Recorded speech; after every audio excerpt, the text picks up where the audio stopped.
The door eased shut behind me. Not slammed, not hurried, deliberate. 5 days she had vanished. No calls. No texts. A silence so pristine it felt engineered. I didn't turn right away. I was seated at the dining table, the same one where we used to eat and act like everything was fine. My phone rested face down. I already knew it was her. I recognized the cadence of her steps. Assured, unapologetic. She tossed her keys into the bowl as if nothing had changed. I waited. When I finally looked up, she was smiling. Not relief, not remorse, a smirk. You should be grateful I even came back. The words didn't wound. They confirmed. My chest stayed calm. That startled me more than anything. No rush, no fear. Just a soft click in my head, like a lock sealing itself. I motioned toward the chair across from me. She didn't sit. You look exhausted, she said. You really need to stop overthinking. I nearly laughed at how perfectly delivered it sounded, as if she'd rehearsed it somewhere else. Another room, another bed, another mirror. I slid the yellow envelope across the table. Thanks, I said, but you don't live here anymore. Her smile cracked for half a second. Just enough. Enough to tell me everything I needed was already inside her. She picked up the envelope. Her hands began to tremble. 5 days earlier, I'd been standing in this same kitchen, staring at the coffee mug she never finished. Her phone vibrated on the counter. A name flashed, unsaved. Just a number. No emojis. No camuflaje. I didn't answer it. I didn't have to. She came home late that night smelling like unfamiliar soap. Said she'd stayed with a friend. Wouldn't meet my eyes. Kissed my cheek like she was completing a task. I lay awake listening to her breathe and understood something vital. She wasn't sloppy. She was certain. That kind of certainty only exists when someone believes. You'll never look too closely. I didn't confront her. I didn't ask. I observed. Her routines shifted. Her phone never left her grip. Passwords changed. Smiles aimed at screens instead of me. She laughed in the bathroom with the shower running. Then she vanished.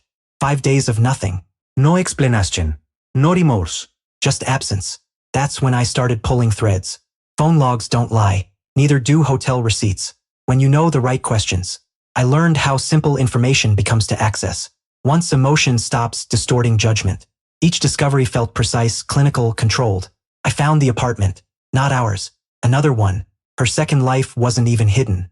Photos, messages, plans written in a future tense. That didn't include me. She hadn't just cheated. She had replaced me.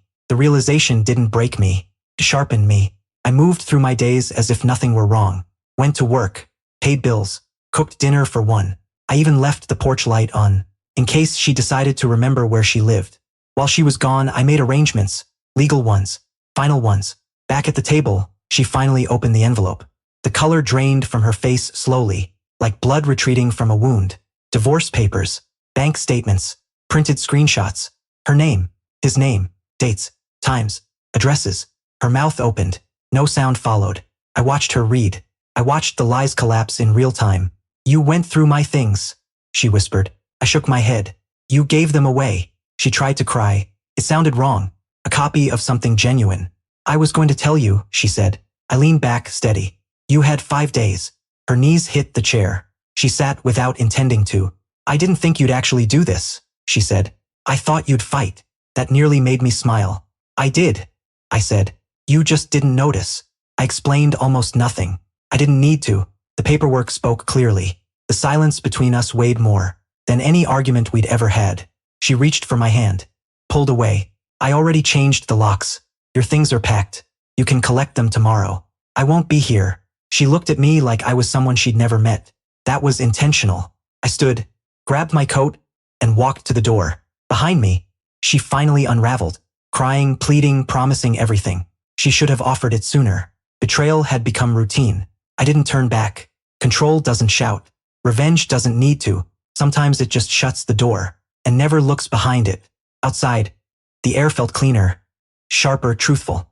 As I walked away from the house that was no longer mine, I understood something clearly. When she stopped choosing me, she didn't destroy me. She exposed herself.